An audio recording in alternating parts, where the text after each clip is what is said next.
Le monde entier se souvient de la célèbre phrase de Neil Armstrong lors de son premier pas sur la Lune. Mais comment un tel exploit a pu être non seulement possible, mais a également permis à 5 autres missions Apollo de se poser, puis de revenir de la Lune. Aujourd'hui, pour ce dernier épisode de la série Saturne V, nous revenons sur tout ce qui entoure une mission Apollo, du pas de tir au Mission Control.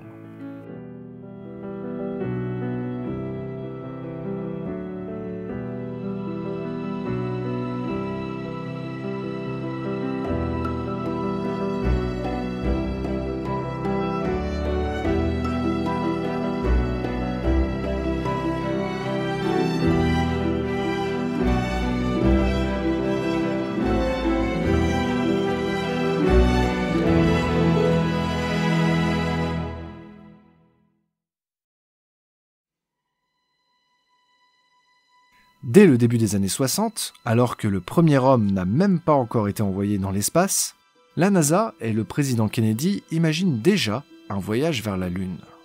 Plusieurs solutions existent pour réaliser ce qui à l'époque n'est qu'un lointain rêve pour l'humanité. 3, en particulier, retiennent l'attention de l'agence américaine. Le rendez-vous en orbite terrestre, l'ascension directe et le rendez-vous en orbite lunaire. Le premier consisterait à envoyer un système de ravitaillement ou une station spatiale en orbite terrestre, puis un second lancement qui amènerait les astronautes et leur atterrisseur à sa rencontre. Les astronautes, à bord de leur atterrisseur ravitaillé, partiraient vers la Lune, se poseraient et reviendraient avec le même vaisseau. La seconde option, l'ascension directe, consiste en une gigantesque fusée, appelée Nova, qui irait directement de la Terre à la Lune en une fois. Enfin, la solution la moins privilégiée à ce moment-là, le rendez-vous en orbite lunaire, qui consiste à mettre en orbite lunaire 2 vaisseaux, un atterrisseur et un orbiteur. L'orbiteur resterait en orbite lunaire et l'atterrisseur se poserait pour rejoindre ensuite l'orbiteur, qui lui seul rentrerait sur Terre. Les 3 solutions sont complexes, et même si l'ascension directe semble la plus logique à l'époque, car vue dans des tonnes de films et d'œuvres de fiction comme Tintin, elle nécessite cependant une fusée absolument gigantesque et forcément très coûteuse. Le rendez-vous en orbite terrestre, lui, est un bon candidat, car il ne nécessiterait que 2 petites fusées comme les futurs Saturne 1B, ou selon Wernher von Braun, une station spatiale en orbite basse, pour ravitailler les astronautes avant leur départ vers la Lune. Encore une fois, cela impliquerait un budget conséquent. La NASA finit par exclure le rendez-vous en orbite lunaire pour se concentrer sur l'ascension directe et le rendez-vous en orbite terrestre. Mais le docteur John Houbolt est furieux. Pour lui, la seule solution valable est le rendez-vous en orbite lunaire. C'est le plan le plus sûr, le moins complexe et le moins coûteux. Il a déjà été théorisé par l'Ukrainien Yuri Kondratayuk et l'Allemand Hermann Oberth au début du siècle, et il n'y a plus qu'à se servir de leurs travaux pour en faire une réalité. Après des débats internes houleux à la NASA, l'administrateur James Webb, en 1962, annonce officiellement que le rendez-vous en orbite lunaire est la solution choisie pour le futur programme américain. La fusée Nova est abandonnée et le véhicule qui emmènera les Américains sur la Lune se dessine pour cette mission. La Saturne V.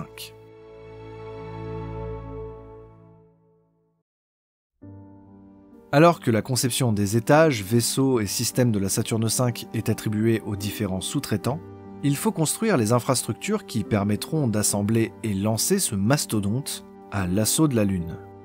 En Floride, le Launch Operations Center est créé en 1962 par la NASA, juste au nord de la Cape Canaveral Air Force Base, sur l'île de Merritt Island.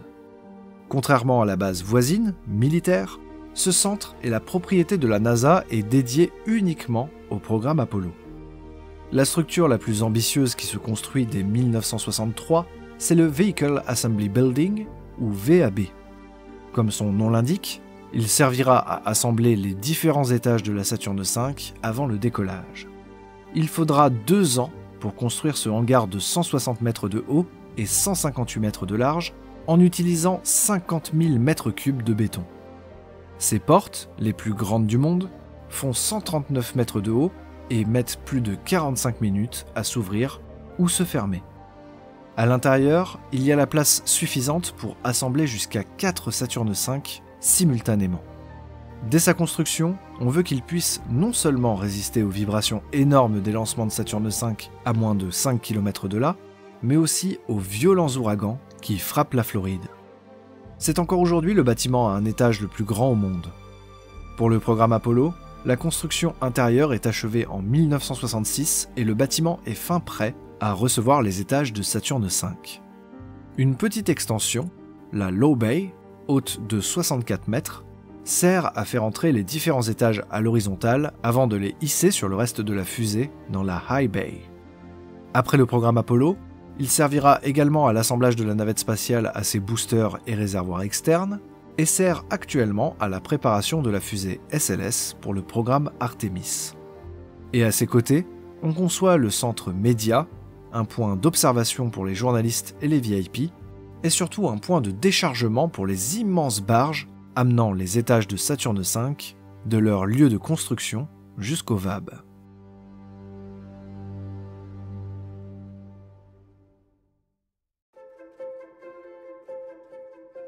Pour transporter une Saturne V de 5500 tonnes du VAB jusqu'au pas de tir, la NASA conçoit les Mobile Launchers et les Crawlers.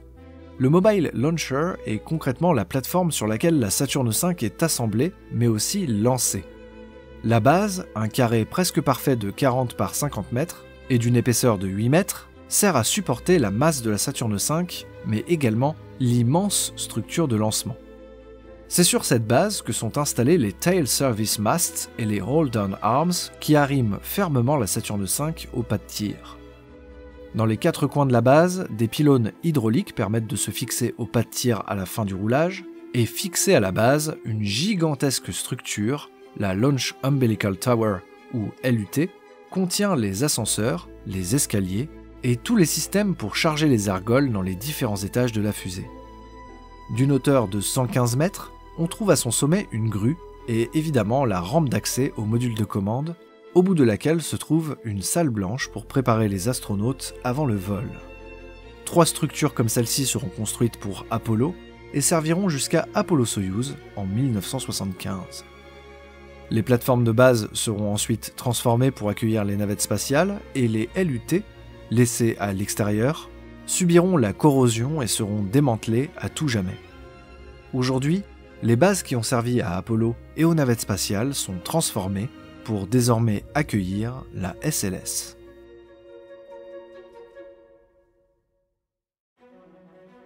La plateforme de lancement n'est pas motorisée. Pour atteindre le pas de tir, il faut concevoir un véhicule capable de supporter la plateforme et la Saturne V, les transporter du VAB au pas de tir et se retirer ensuite. C'est là qu'est conçu le Crawler. Et c'est une autre démonstration du gigantisme du programme Apollo. D'une masse de 2700 tonnes, doté d'une cabine de pilotage de chaque côté, il est pourvu de 2 moteurs diesel de 2750 chevaux qui entraînent 16 moteurs électriques pour faire tourner les 4 gigantesques bogies. Sur chacun d'entre eux sont installées 2 chenilles, contenant chacune 57 patins, pesant près d'1 tonne. En tout, la puissance du Crawler avoisine les 6000 chevaux. Des générateurs électriques, fonctionnant également au diesel, fournissent l'électricité pour la direction, la climatisation et l'éclairage. En tout, le Crawler consomme 600 litres de diesel à l'heure. Mais ce déchaînement de puissance ne permet pas des pointes de vitesse exceptionnelles. Avec la Saturne V sur le dos, sa vitesse maximale est de 1,6 km/h et à vide de seulement 3,2 km/h. Cela lui prend jusqu'à 6 heures de route pour amener la Saturne V du bâtiment d'assemblage au pas de tir. Évidemment, sa masse, additionnée à celle de son chargement, impose des contraintes énormes au sol. La NASA construit alors une route toute particulière pour le Crawler, la Crawler Way. Les pas de tir 39A et 39B, distants de 5,6 et 6,4 km du VAB, sont accessibles au Crawler via une voie faite de béton, de roches concassées et de calcaire, qui a nécessité à sa construction plus de 2,3 millions de mètres cubes de sable. La partie claire est l'emplacement où les chenilles roulent, et au centre, le terre-plein les délimite. Le problème de cette crawler way est tout de même la projection de poussière au passage du crawler. Pour la limiter, un camion citerne projette de l'eau au fur et à mesure du roulage devant le crawler. Une fois arrivé au pas de tir, il actionne ses vérins hydrauliques pour compenser la pente de 5% qui le mènera à l'emplacement final du Mobile Launcher. Il dépose la plateforme de lancement sur ses gigantesques pylônes du pas de tir, puis se retire. Le crawler sera utilisé durant toutes les missions Apollo et navettes spatiales.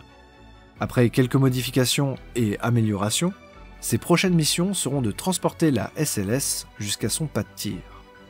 Il aura été le plus gros véhicule terrestre du monde jusqu'en 1978, lorsqu'il sera surpassé par l'immense engin d'excavation Bagger 288.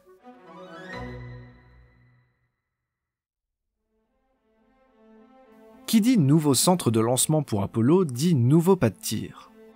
Là où les missions Mercury et Gemini se sont élancées plus au sud, sur la Cape Canaveral Air Force Station, la Saturne V va avoir besoin d'un pas de tir pouvant résister au déchaînement de puissance lors de son lancement. Le plan initial prévoit la construction de 5 aires de lancement identiques, les pads 39A, B, C, D et E, pour avoir une capacité de lancement de plus de 100 Saturnes par an. Les Saturne 1, en attendant, peuvent être lancés des complexes 34 et 37 de Cape Canaveral. Mais après la mort de Kennedy, les budgets baissent et le nombre initial de 6 pas de tir se réduit à 2, avec une option sur un 3e si le besoin se fait sentir. Démarrent alors les travaux pour construire les pas de tir 39A et B. Les ingénieurs se cassent alors la tête pour trouver un moyen pour la tranchée de supporter les vibrations et la poussée énorme du lancement de la Saturne V. Les briques et le béton doivent supporter une température infernale et des flammes se déplaçant à 4 fois la vitesse du son. Il faut aussi protéger les différents conduits et réservoirs adjacents et construire un bunker sous le pas de tir en cas de menace d'explosion pour que les astronautes et les techniciens puissent se mettre à l'abri. Une fois la Saturne V amenée sur le pas de tir, le crawler se retire et il amène la Mobile Service Structure. Cette immense construction permet aux différents travailleurs d'accéder à l'ensemble de la fusée tout le long des préparations avant le vol, mais aussi d'ajouter une protection contre les effets néfastes de la météo sur la fusée. C'est notamment avec cette structure que les mécaniciens ont pu accéder au module lunaire pour y apposer la célèbre plaque d'Apollo 11 sur l'échelle, 24 heures avant le décollage. Une fois les préparatifs terminés, le crawler déplace la Mobile Service Structure à bonne distance. Les répétitions avec une maquette de Saturne V ont lieu avec la 500F, mais le moment de vérité a lieu le 9 novembre 1967, quand la Saturne V d'Apollo 4, non habitée, s'élance depuis le 39A. Ce pas de tir accueillera également tous les lancements Apollo habités, à l'exception d'Apollo 10. Il sera ensuite converti pour les lancements de navettes spatiales et est aujourd'hui loué par la NASA à SpaceX pour les lancements de Falcon 9 et Heavy. Il n'y aura donc qu'un lancement de Saturne V sur le pas de tir 39B, Apollo 10. Il sera par la suite lui aussi converti pour les navettes spatiales et est aujourd'hui en cours de conversion pour la future SLS de la NASA. Le 39C ne sera jamais construit, mais des plans subsistent pour construire de nouveaux pas de tir pour des sociétés privées dans un futur plus ou moins proche.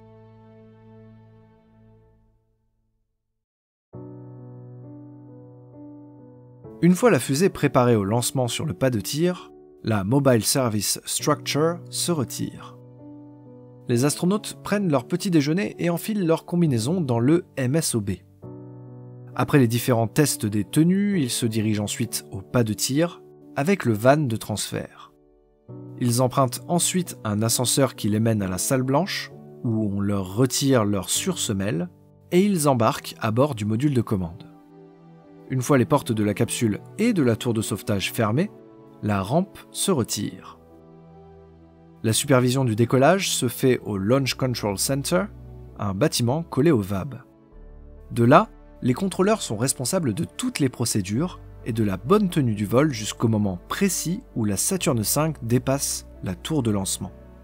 La responsabilité du contrôle de vol est transférée aux équipes du Mission Control de Houston jusqu'à la fin du vol. Cette procédure remonte au programme Gemini. Au Texas, plusieurs équipes se relaient pour assurer un contrôle 24 heures sur 24 durant l'entièreté de la mission. Chaque console est responsable d'un aspect du vol, comme le responsable des communications, le Capcom, qui est habituellement un astronaute et se charge de parler à l'équipage, ou encore le médecin de vol, qui surveille les constantes vitales des astronautes. Le tout est supervisé par le directeur de vol, qui lui aussi est relayé avec les différentes autres équipes tout le long de la mission. À l'époque, la salle est particulièrement enfumée par les cigarettes et les pipes, et encore plus au retour des astronautes sur Terre, puisque par tradition, des dizaines de cigares sont alors distribués et allumés. C'est un travail de haute tension qui demande une implication personnelle importante. À quasi chaque mission Apollo, des problèmes plus ou moins graves vont impacter la mission, et sans le Mission Control, aucune n'aurait pu réussir. Ces contrôleurs sont une composante vitale encore aujourd'hui, et une responsabilité énorme sur le dos de ces femmes et hommes.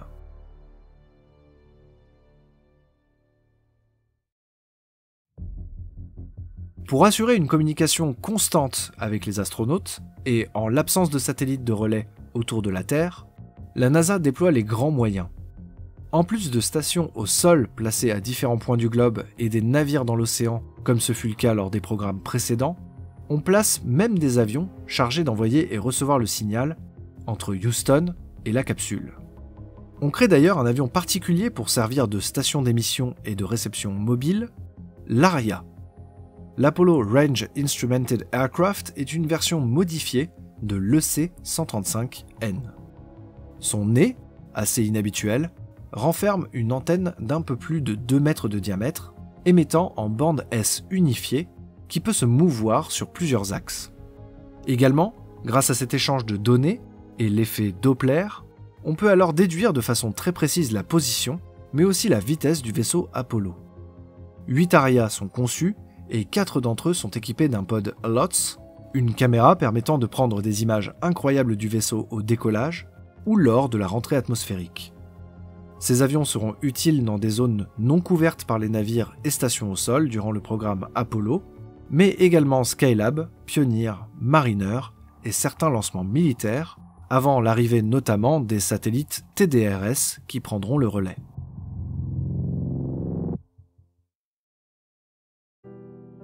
Toutes ces infrastructures ont permis au programme Apollo de se réaliser et à chaque équipage de revenir sain et sauf sur Terre.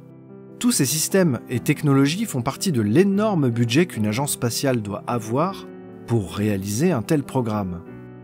La plupart de ces bâtiments et véhicules témoignent encore aujourd'hui du gigantisme de la Saturne V, à la hauteur du rêve des centaines de milliers de personnes qui ont contribué à le réaliser.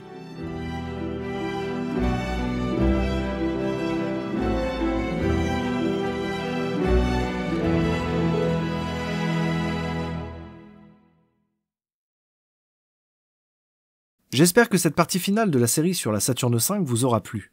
Vous trouverez en description le livre source de cette série sur la Saturne V, qui est une véritable bible sur le lanceur que je vous recommande chaudement.